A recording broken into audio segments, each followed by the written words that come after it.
Alright. Hi folks, Kelsey Philippine here, and I wanted to make another quick video for you today. I'm really getting into video blogging at this point and enjoying the process, so I hope you are as well.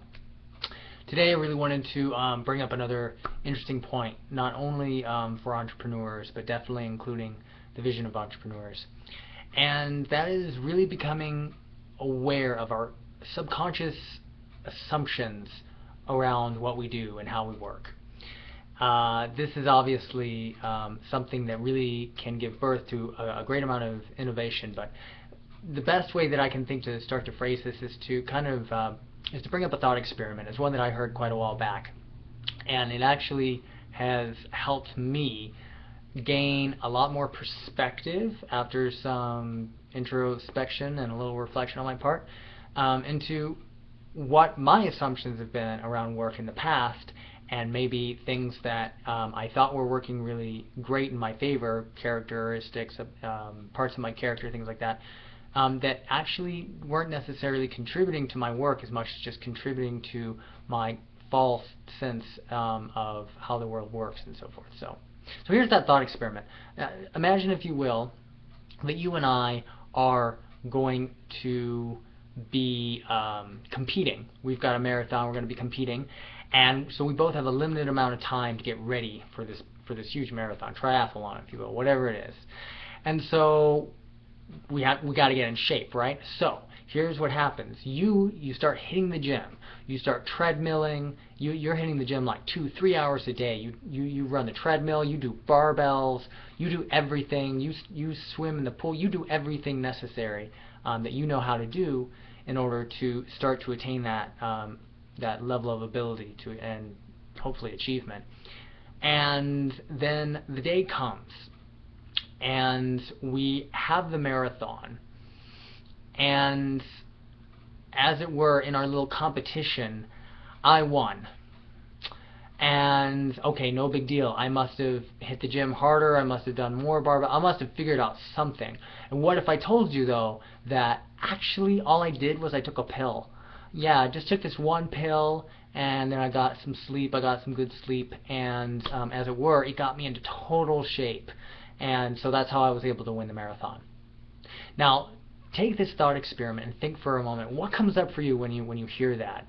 I imagine for a lot of you, as it did for me, there's like almost like a respite, a sense of spitefulness that comes up that goes, what? You didn't do any of the work? You didn't do any of this and this and this, that all the things that we've known how to do? Well, that's not fair. If I'd known about the pill, I would have taken the pill too, and so on. You know, all these things that come up, fairness, and maybe even some very core, this is important, assumptions to what qualifies as true results, as being having really worked hard at, can end up being a very big value for some people, a value judgment for some people around whether or not someone deserves the results they got. Very, very interesting, especially when we start getting into the deserving bit, because that's where fairness starts to play in, right? So let's lay this out for a moment. Let's take a look at this value assumption a little bit more deeply. For some of us, we see being a hard worker as having a strong work ethic as deserving greater reward in the end, right? Many of us believe that. I grew up believing that anyway. Interestingly, others of us have also come to, or maybe from the beginning, valued that work for work's sake does not necessarily mean better results, or even deserving better results. Deserved can even end up being thrown out the window and say, hey, either you got them or you don't. What's interesting is, what does it do for us in the way of what we can kind of parse out as efficiency versus effectiveness? Two very different things, right? You can be extremely efficient at whatever work you do, but end up achieving very little.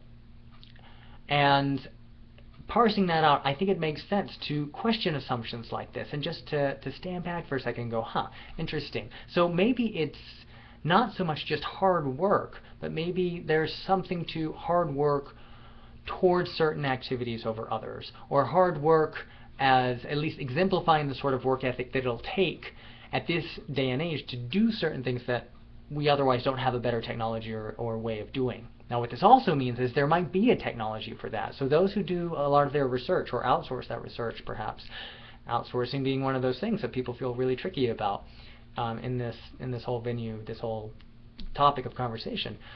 People who have done that research are likely to find technology that someone else had this idea and find some tool that they use to get the job done faster or better or more effectively. And that really questions whether or not efficiency, what is always efficient, is always effective. And as far as I'm concerned, it's not. But that's not the point. These little thought experiments are allowing for this to happen. And I remember this first coming up for me specifically in Japan, when I was living in Japan many years ago.